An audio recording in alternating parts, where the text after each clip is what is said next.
Hello and welcome to the tip of the week. Today I'd like to talk about the importance of having a reflective practice or becoming self-reflective in whatever it is that you're doing. As a facilitator and an instructor, a large part of my own development is consciously reflecting on not only the work that I'm doing, yeah, but how I'm doing it and myself as a practitioner and being able to sort of reflect on what's working and what's not, and what I'd like to do differently moving forward. So that ability, one of the things I always talk about when I'm working with folks is it's such a key component, the ability to reflect. And it certainly does require a mature mind or a developed mind. In order to be able to do this. So, and not only does it require a developed mind, but it continues to develop and grow our mind in the way that we need to throughout our life. If we're not able to reflect, we can become quite stuck in our life, whether it's work or personal. So that ability to self-reflect is to really look within, to look at ourselves, not with a critical eye, but a compassionate eye, and to really ask ourselves, you know, what is working in our life, what is working in our practice, and what isn't. Might we be able to grow ourselves, and also being able to step out of our own shoes and look at ourselves through other people's eyes in the practice of reflection, and to see how we may potentially be perceived by those around us, our students, colleagues, peers, and using this information in a way that will help us grow. Now, reflection, there's many different types of reflection.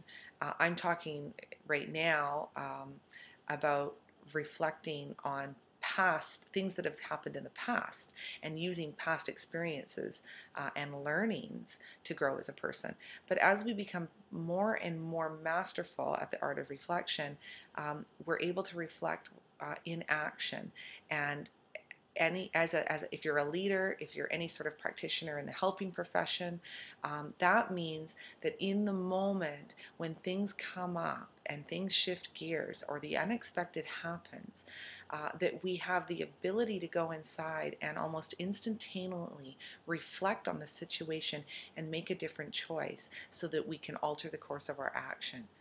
And that is truly mastery in regards to whatever it is that you're doing. Your craft is that ability to reflect in action.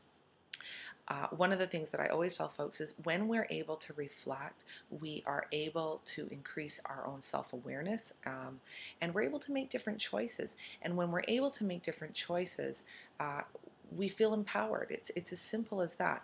I think self-reflection can feel a little bit intimidating for people.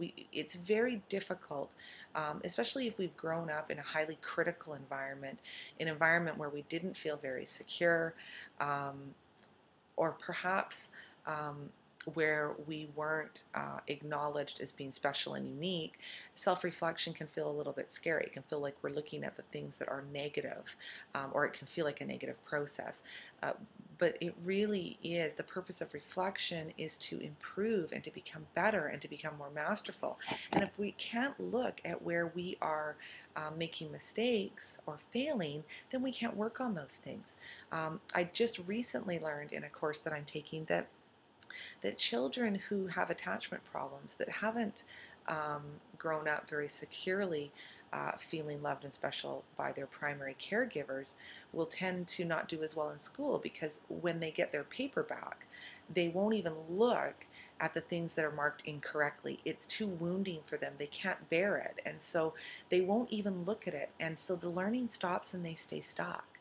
So just it's so critical that we're able to look at those things that you know, where we need to grow.